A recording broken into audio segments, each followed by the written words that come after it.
They want this A site. Relic's gonna find one, but it's Kohler with 3.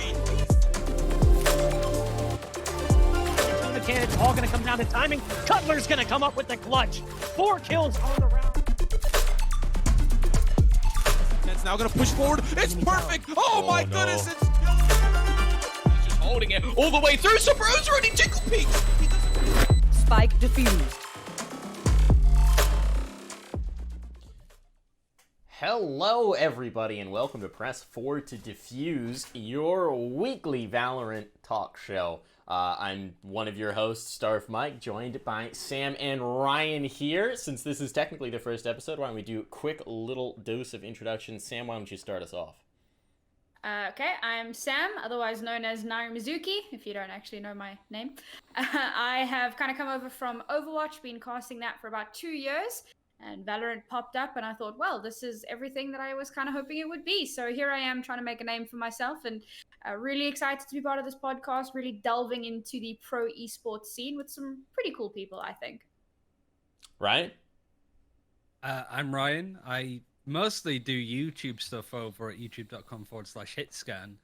Did a lot of Overwatch, but now it's mostly just Valorant. And I do a bit of casting here or there. I tried to, and people tend to like what I have to say about EU mostly, but I find myself doing NA events more at the moment, which is really weird, but yeah. I'm not going to complain. There's some really good teams out there. We like dragging you across the pond. So I'm Darth Mike. If you don't know me, I've done a lot of things with Nerd Street in the past. I am primarily a Counter-Strike caster, obviously dipping my toes into Valorant and having a heck of a good time doing it. But we're going to get ready with our first segment here where we go over the news of the week. It's Run It Back. Oh, look at those pretty animations coming through.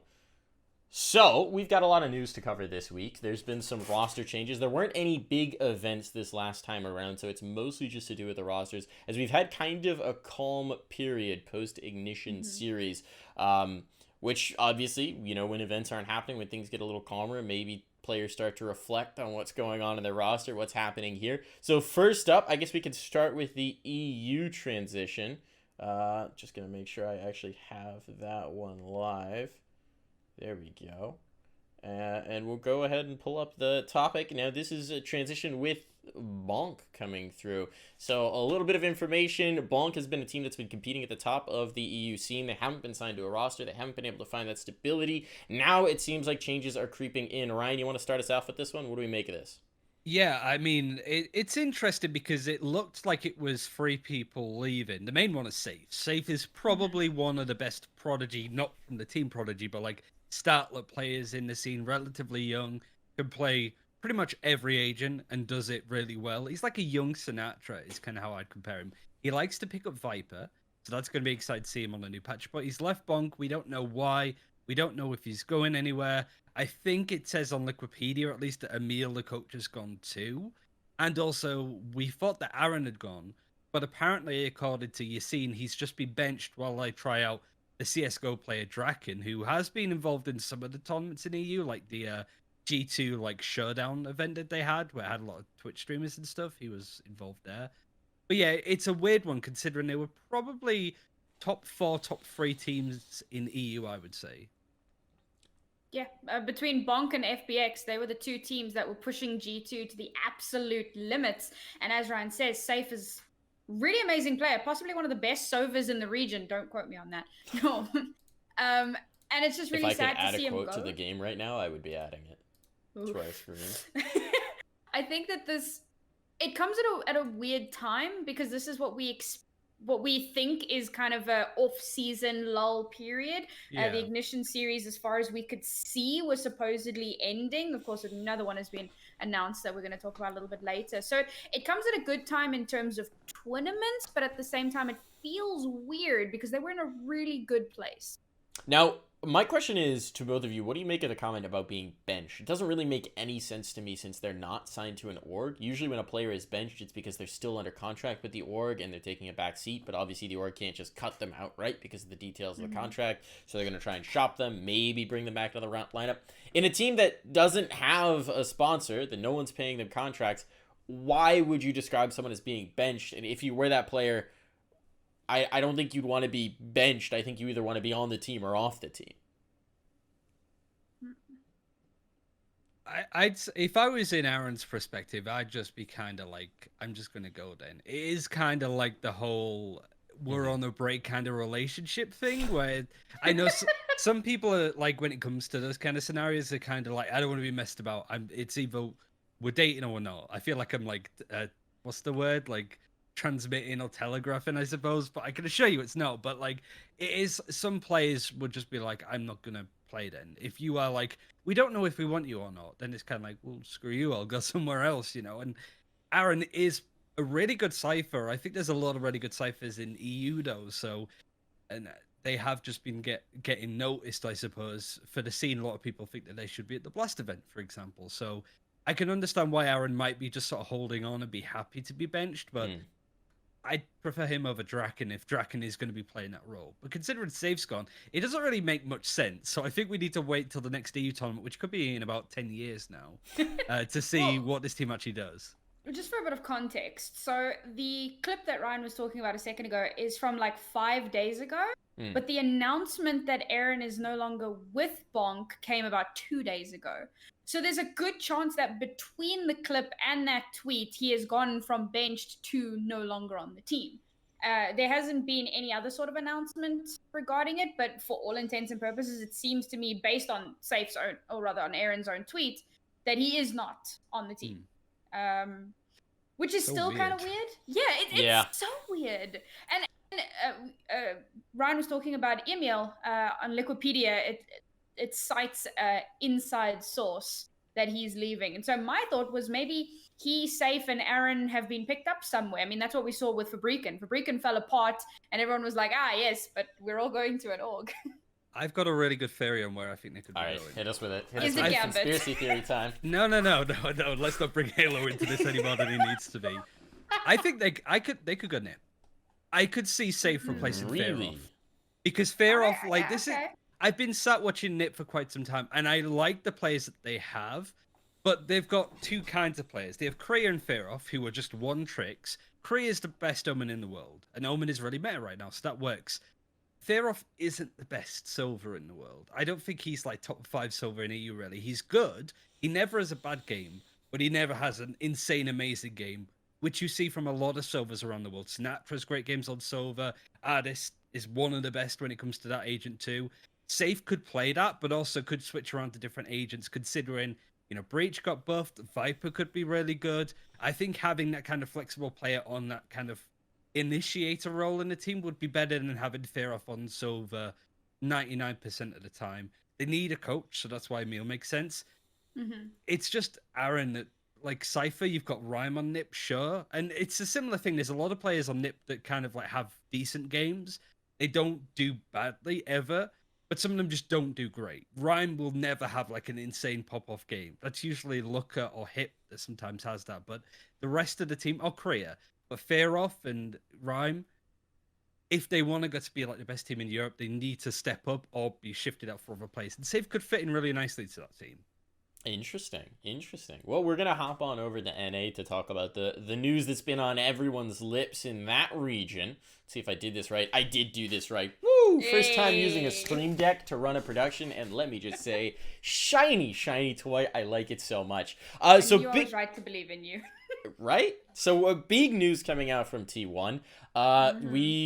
Today obviously the tweet speaks for itself. Today we say goodbye to Food and Crashies. We're thankful for all the work they put into the team and wish them the best for the future. Now this is pretty spicy because frankly they were their 2 top performers through most of their games quite consistently. Obviously the remaining roster, they've got Brax and AZK, and theoretically are bringing back Skadoodle to play with them. And then the rumors they're picking up Days that I've seen, and I'm not sure what else is going on there. They can't reunite the old Eye by Power because Steel's now been announced as being on 100 Thieves. That's weird. But there's some spice coming in here. So let's talk about this move. Doesn't look very good for T1. I'm just going to start this off by saying I'm pretty sure, like 99% sure, that this was actually motivated by Crashies and Food, who made the decision to bench themselves and step away from it, which is all sorts of interesting, especially with the drama that we have with Skadoodle. Ryan, thoughts on this? Yeah, I mean, that's the telltale sort of side of it, I suppose, because you have them effectively bitching about Skadoodle's calling. in a game, in a scrim, it wasn't. It just came off as really bad when it came out on the stream. So I think when it comes to T1, they are expendable players, as bad as it sounds. Like, I think it could be just like a mutual thing, to be fair, at that point. And certainly when they look, and they have been looking a lot of 100 Thieves, because obviously all of the players that they want are going over to 100 Thieves. But I feel like this is them kind of going, we don't really want to end up in that situation, so let's try and like cut our losses before things get a bit too bad, because T1 in Pot Flash did not look good at all. Like, they did have EU coming into the team instead of Skadoodle, but if anything, they looked worse because they had such a switch around to what agents they were playing, and they just, yeah, after a couple of weeks or, you know, for the next tournament, I imagine it'd be a lot better, but I can understand why the changes have come in now, but I just don't know who you realistically bring into the slots. Maybe move Brax over to the Cypher, which is what Crashy's played before. That makes a lot of sense because he looks really good on that agent, but I mean, who else do you choose at that point of free agents that are out there now? It's the thing about NA, there's so many signed teams now that if you want to get a particular player, buyouts are probably going to be very expensive. Especially since everyone's just gotten signed. They got the length of their contract to go. Yeah, Sam, right. thoughts on it? Yeah, so kind of saying about Bonk, how this is like a pretty decent time to make changes. And let's face it, T1 have needed to make some changes. They were looking really good back in like beta beginning, and then they kind of dropped off and disappeared. And I remember we were all kind of waiting for their resurgence. I think that it was the FaZe tournament where we said like, yeah, they've been gone for so long. Now they're going to come back and they're going to show us what they're made of. And turned out they weren't made of too much, made of some putty. And I think now is where they're trying to put that putty in the fires of the kiln and actually make something presentable. And I think that a team that had performed well that then starts to decline, we saw it, you know, the kind of the infighting where they were talking about Skadoodle and the calls and whatever. I think that that is very indicative of the fact that they weren't performing well. So that's kind of a symptom of that. And then the team just kind of starts to fall apart. And it doesn't surprise me in the least that at least two players, I mean, I wouldn't even have been surprised if they were all five of them had just said, all right, I'm out. So for it to have only been two players, Food and Crashies, yeah, okay.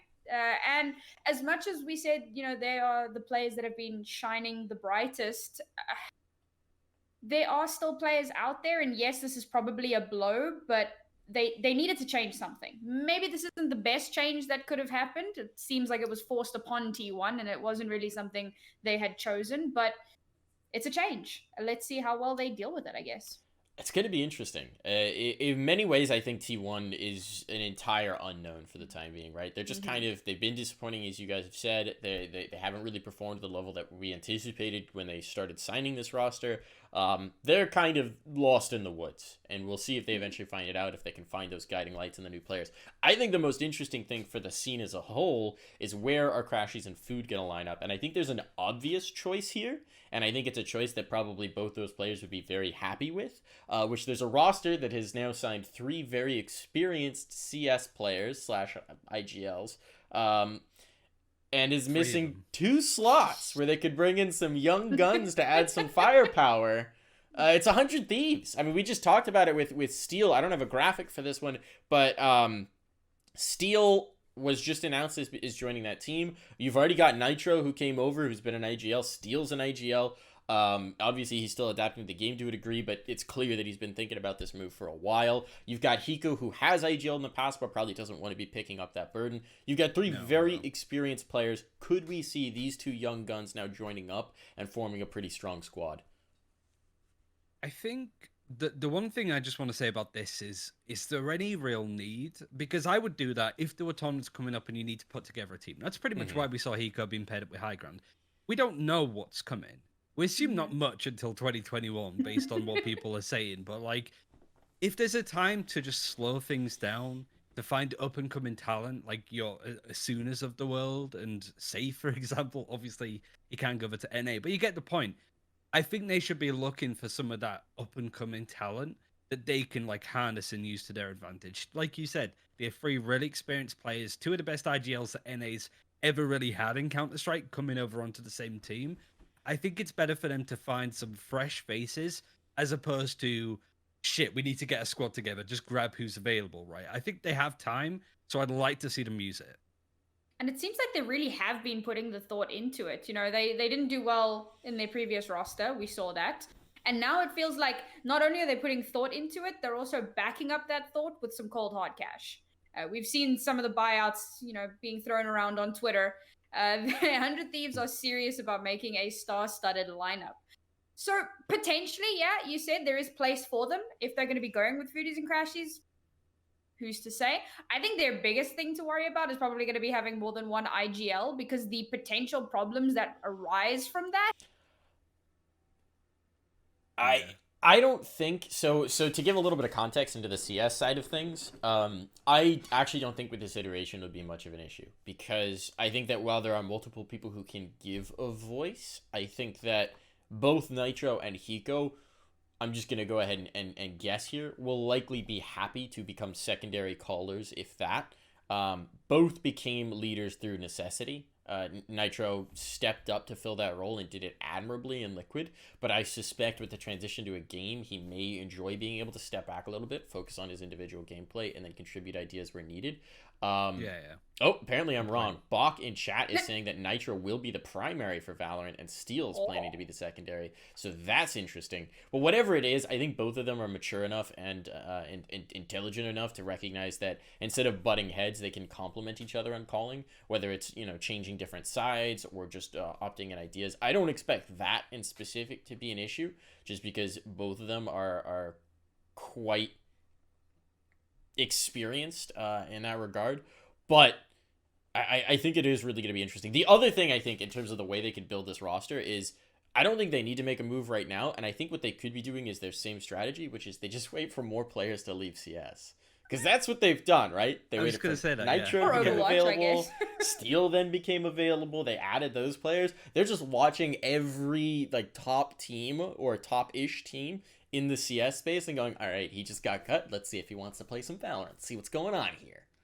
Hunden will be their coach by the end of the month. I'm telling you, like, just have the exodus. Well, like you're right. Like, I don't think Crashies and that would go amiss on that roster. I think they're worthy of it, but they have the time to afford to just take things slow, wait for people to come in.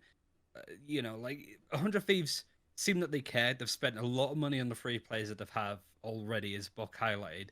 I don't really think they need to like rush the rest or spend too much on the rest. Just try and find us up-and-coming players, build around them. And, you know, if you are an up-and-coming tactical shooter player and you have, like, Hika, Steel, and Nitro all looking over you and giving you all of their experience, that's going to be a hell of a play if they have natural talent there, too. Well, that covers us, I think, for the run it back here. We've got the roster changes. There was also no Pinky. Do we want to touch on that quickly? I don't have a slide for that, but we could just talk about it if you want, Sam, if you want to run us through that. Just Nolpenki, another fairly prominent team in EU. Consistent, not consistently top, but fairly consistent in terms of their results, doing, you know, fairly well for themselves and garnering a little bit of notoriety for, you know, just doing well-ish. They've just lost one of their players, Boo, who I believe was one of their controller players. He was the Omen player because the name was super fitting because he was called Boo. There we go. And I also saw there's another event, not Ignition, but just a GLX event in EU, and Boo is going to be playing on the Prodigy roster with Leodeds of Fabric and Fame and a couple of other players as well. So potentially a bit of a hit to Nolpenki, but of course they have yet to announce who their fifth player is. So we await with bated breath to see if it does level them up a little bit. Well, we'll have to see what's going to happen there. We're going to see what's going to happen next week as well. We're looking ahead to the future now with our next segment. This is the Recon Bolt. God, I love these animations. So pretty. And so we've got a little bit of a window into the future. There's a bunch of events coming up. The first one, the big one, which is actually the smallest one in terms of number of teams involved, is the Blast Invitational. A very small team, or some very small event. It's a Blast Twitch Valorant Invitational. Only 4 teams involved, as you can see on your screen there. We've got Team Liquid, G2 Esports, Fun Plus Phoenix, and Ninjas in Pajamas. These are some of the biggest names we've had in EU so far. What do we make of this event? Ryan, start us off here.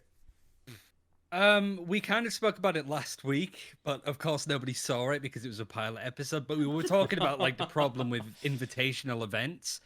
And I think I that, was yelling about it. yeah, We've because, actually like, had 4 of these episodes where we've just been ranting at each other with no one watching. we should have done the argument again. Like, I still, like, we've rated it, and I still have like my A+ like rating. I've got a lot of like World of Warcraft Shadow. Like, Maybe we can clip that and put it up as like Twitter content or play it in the next one, because Hell that was a yeah. pretty good rant. I still got it saved to the hard drive. Thank you.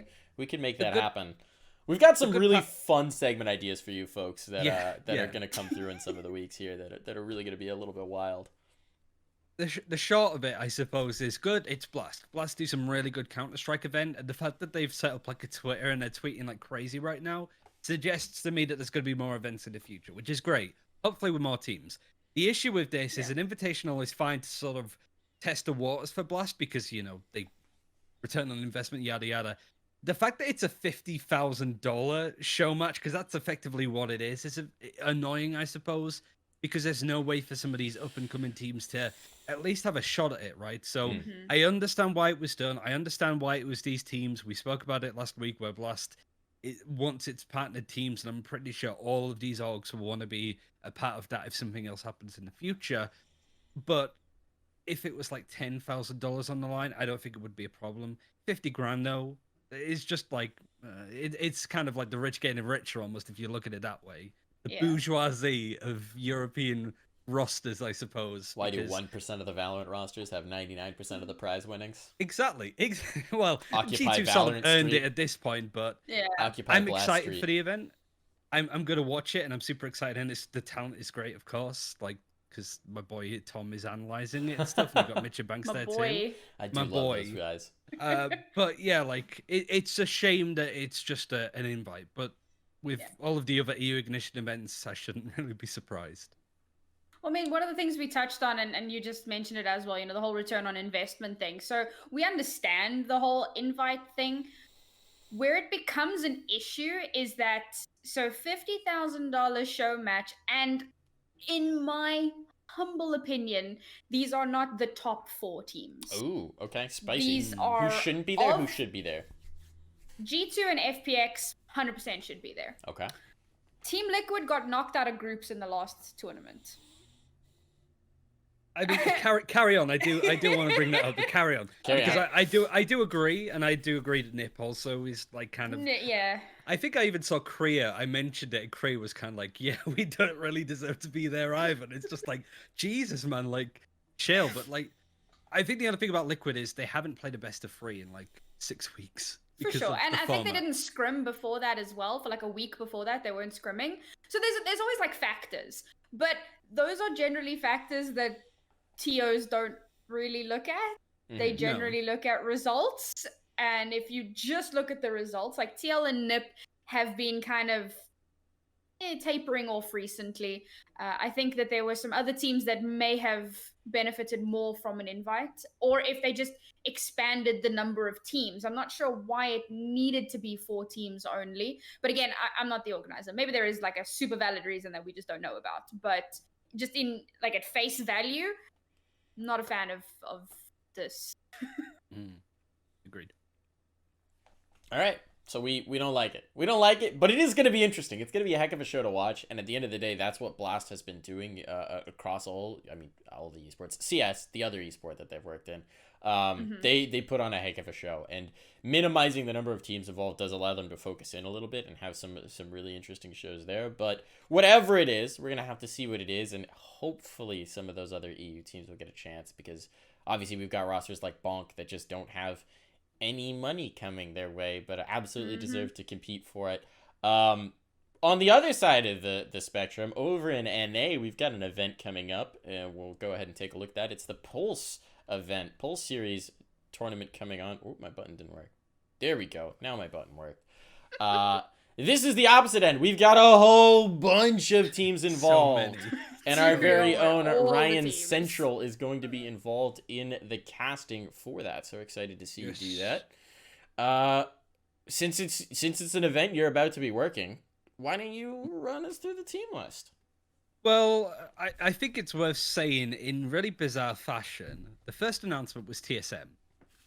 And then they pulled out. And I'm pretty sure, like... Not a great look! not a great. It's not a great Good start. start, but guys. I think because Sentinels were kind of like, we're taking a break. We're not playing this one. So I think a lot of teams just kind of like, yeah, we should probably take a break as well, which is fair enough because now is probably the best time to do a little bit of an off season. Bandwagon.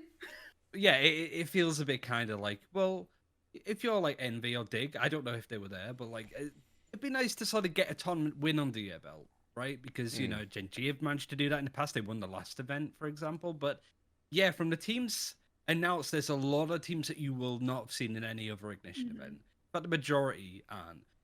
But in regards to teams that I'm expected to do well, I think Coma's just said that he's there at the event too. Yeah, Complexity showing up. These Excited for that like, one. Complexity, Renegades, Luminosity. It'll be interesting to see them go through playoffs, and I'm expecting one of those three to win it, which is, it says a lot about like the teams. We haven't really seen those kind of guys play since like the FaZe Invitational. But you also have these up-and-coming teams. You've got Member Mode Gaming. You've got Morning Light that have done pretty well. You've got Pretty Boys trying to win without Tighty. There's a lot of like teams that, yeah, you might look at the lineup and go, okay, there's no C9, there's no TSM, there's no Sentinels. I'm not as interested.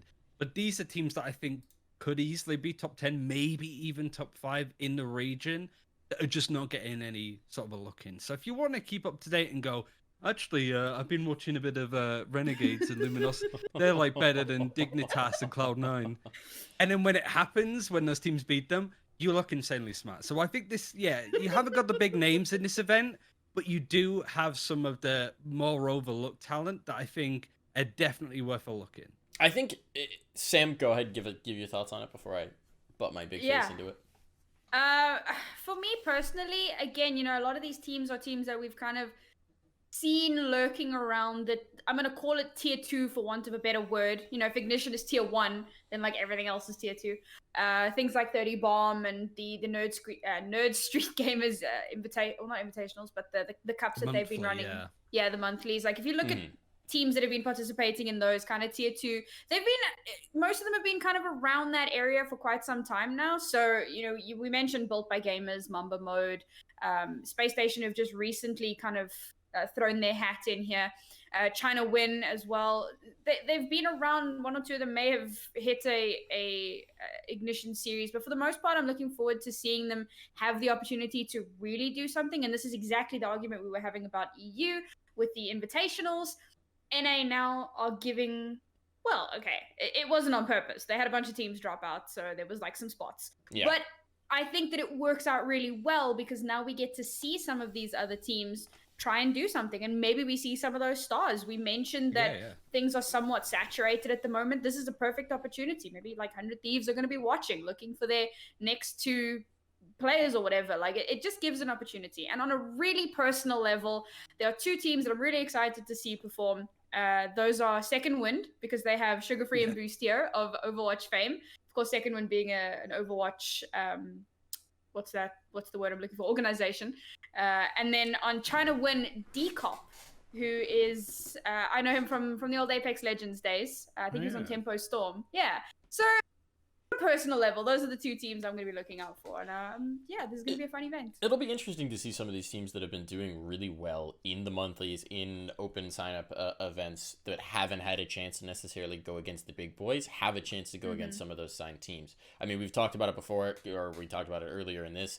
Complexity, Renegades, Luminosity, they obviously haven't necessarily had the results they've wanted in the Ignition Series events, but they're still very good rosters. They're signed for a reason. They're solid teams. Luminosity, I think this may actually be them making the debut under the org, or their second event. Yeah.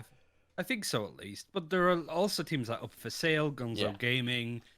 There's a lot of teams that we've just never seen before, and they could just go out in groups. But if they go through playoffs, then suddenly, it's like, oh shit, these guys are worth looking at. The ones I'm looking at are like Morning Light, Mamba Mode, who have been playing China Wen as well, who've been playing in all those open events and winning a lot of them, but just don't have the name brand, don't have the cred to get into the larger ones, or haven't succeeded in the qualifiers. This is their chance to say, hey, take another look at us. And then, of course, there's a bunch of names that I don't know anything about. I don't really know much about Pretty Boys other than that I know some of the names. Pure is an East Coast CS LAN regular, so I'm familiar with him. We've got like Spot Up with Kempeki and Figment, a lot of CS players, advanced MDL players who've sort of faded for a while. No idea who Gonzo Gaming are. No idea who Up for Sale are. Yeah. I'm very curious to see if we're just going to get one of these names out from nowhere that no one's really seen any before, no one ever really knew about God, before. I hope so. And suddenly they're just, stunting on people. Yeah, It could that's happen. what I'm hoping for. Yep. It could Those happen. are the best storylines, though, so that's what we're hoping for. Now, we've got another event coming up, which we had the event that Ryan was working. We've got an event that I don't think you can you confirm it? I can neither confirm nor deny. All right, so Sam's going to be working pretty it. much. I had no She idea, won't but tell immediately us. I'm like, okay, she's working this event. She Like, won't there's- tell us specifically, but she's definitely working this event. This is the FTW Summer Showdown, powered by Nerd Street Gamers. It's going to be taking place on this channel, actually. So that's yeah. good to know. It's going to be an exciting tournament. It's an all-women Valorant Invitational. Sam, break it down for us. Talk us through this one. Yeah, FTW for the women. It's going to be really, really exciting, I think.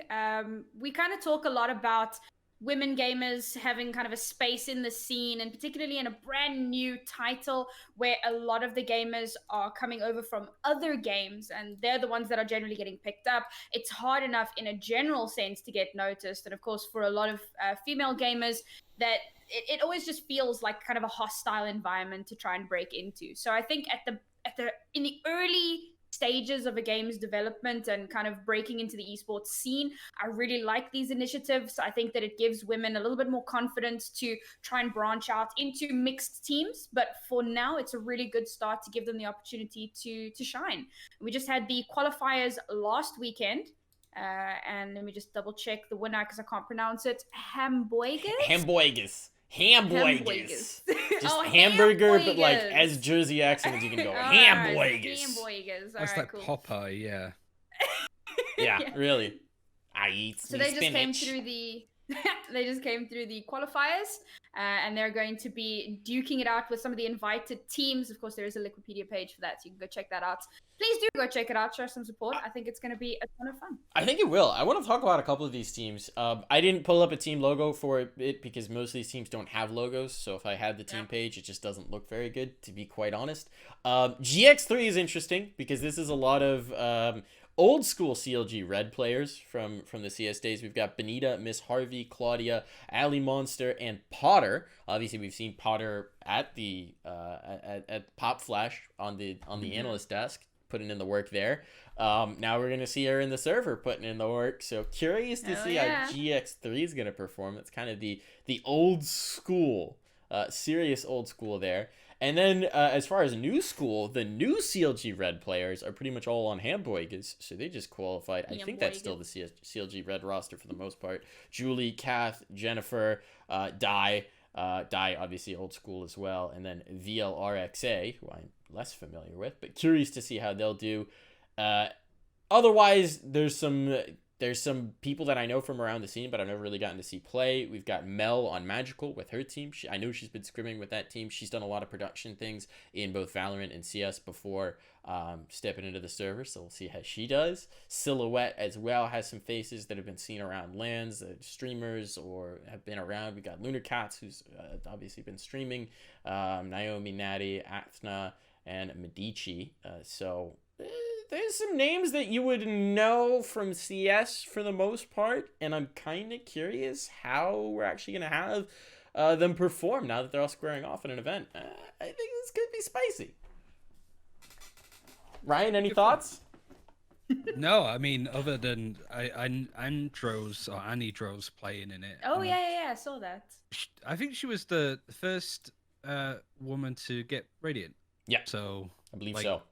No, it's better than me at the game. That's for fucking certain. Hell yeah. Like they're all better like, yeah, than me like, at the game. It's, I hope. It's super cool. I think certainly with all of the Ignition events at the moment, there's been like an oversaturation of these. So it's nice to. I think this event has found a really nice time to do it as well because everything else is quieting down. So it doesn't feel like it's competing with anything, and there's that form of competition. So Yeah, I'm super excited to sort of see this, and I think I'd like to see more in the future for sure. Well, we're going to check it out. We'll obviously have to watch Sam casting, analyzing, doing all of the above. Not quite sure what the role is since she won't confirm it to us, but it's exciting to say the least, and that's going to be taking place this weekend. I think it's the 12th, right? Is the date? Did I get that right? Yes, yeah. Yes. Sweet. It's the 12th. I know my days of the week, folks. Definitely. Proud of you. Yes, so the 12th is a day of the week. Good job. it is a day of the calendar. Time flies. It's quarantine. I don't know what's going on anymore. Be sure to tune in on the 12th. We'll have to check that one out. Now we've got one last topic, which we're going to wrap the show off with. It's kind of CS entering the Valorant world, as CS does tend to do, but we're going to go ahead and call this the showstopper, because it's going to be stopping our show, and it's potentially an absolute dynamite bomb into this scene.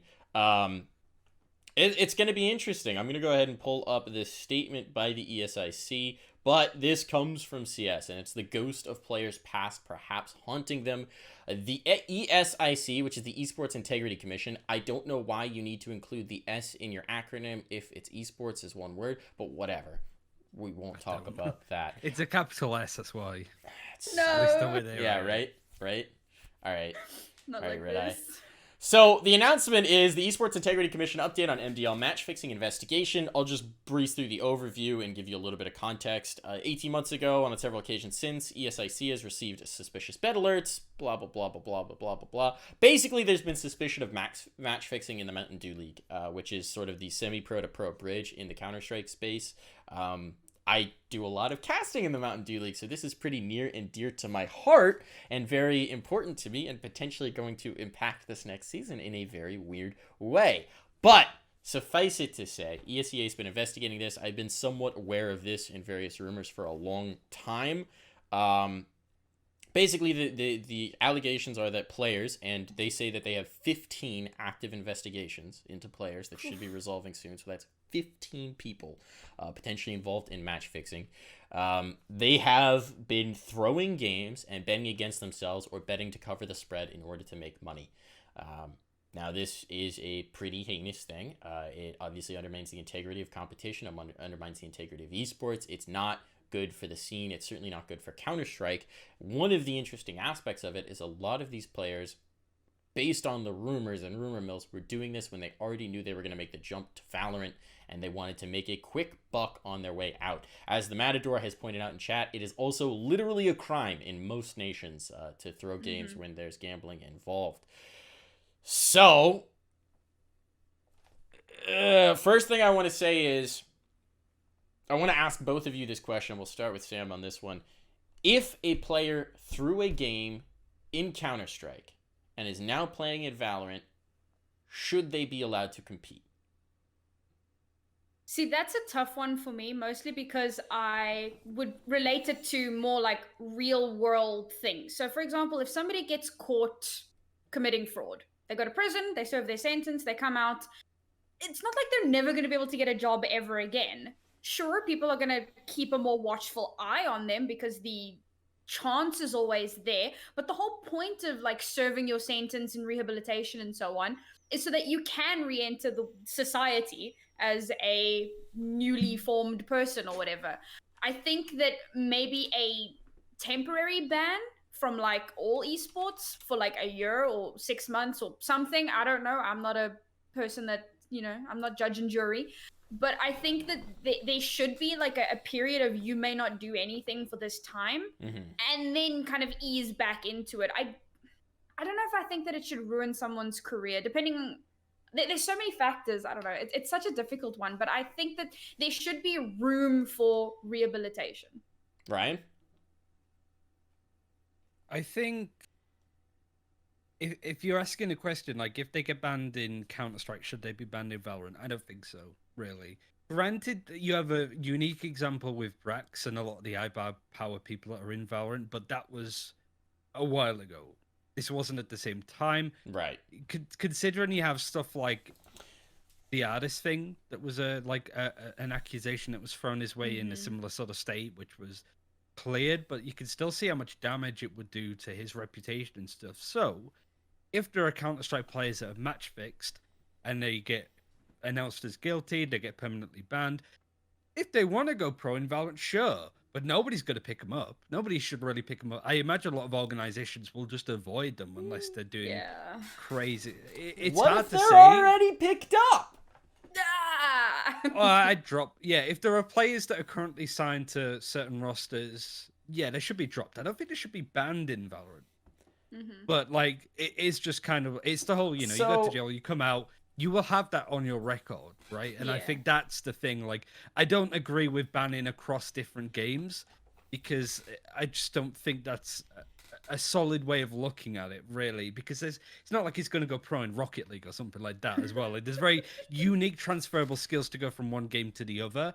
And I think that they need to be kept separate to an extent. If there are players that are signed that were announced as MatchFixing in Counter-Strike, I would imagine they would get dropped. I would imagine that would be a breach of contract regardless. Oh, this is going to be very interesting. Now, I have a more recent example that I can give you, which obviously the iBuyPower guys is the obvious example that most people draw to just because it was the most publicized. Everyone knows about it, yada, yada, yada. It's been 5 years since then, I think. Something along those lines. It's been a long time. They have definitely served their sentence, had the punishments levied. Like, their careers were ruined in Counter-Strike. I can understand forgiveness there. It makes a lot of sense. There's a time that goes through. Box already guessed in chat what my example is going to be. Effie's was, I don't know if you guys know this, he's a Gen G player. He was banned for match fixing not that long ago. It was, let's see, the date was August 23rd of 2018 that the bans came through. He was banned from ESEA for a year, 2 years? I think just a year for throwing a game and betting against himself. 1 year ban, I think, for FEs. Bach would know. He helped levy the bans at the time as he worked for ESEA at the time. So that's a lot more recent. He threw a game. He threw a game before Valorant was a thing. So, threw a game, bet against himself.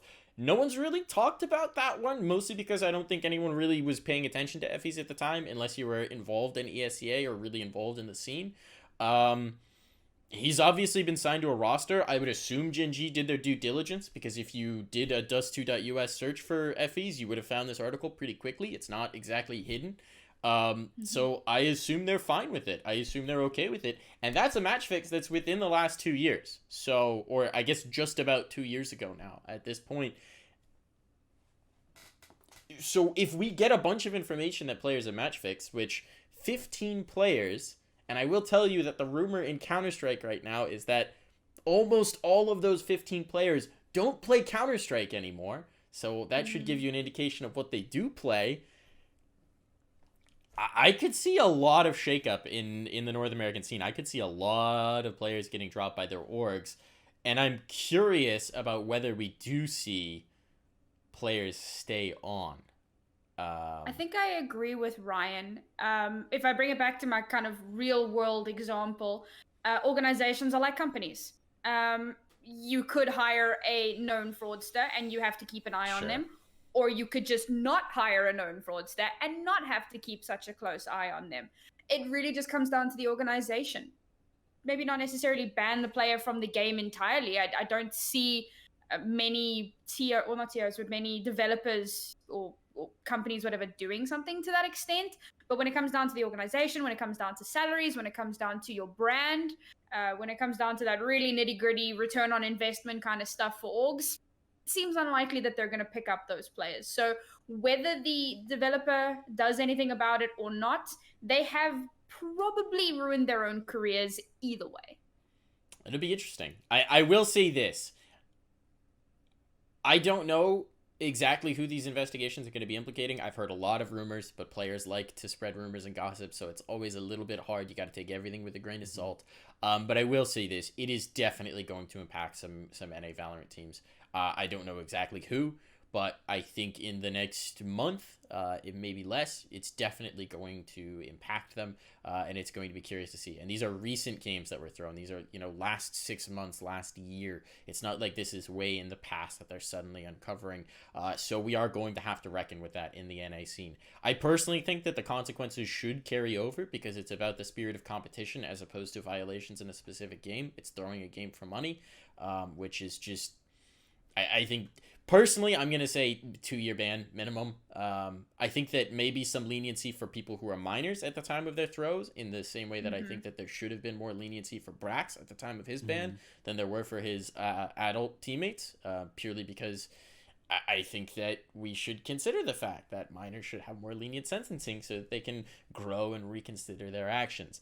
But if people are throwing games for large amounts of money, knowingly and intentionally, as the rumors, from what I've heard, it's a lot of money and it was very intentional. Players just, grabbing what they can, smashing the windows and grabbing what they can on their way out from the CS scene.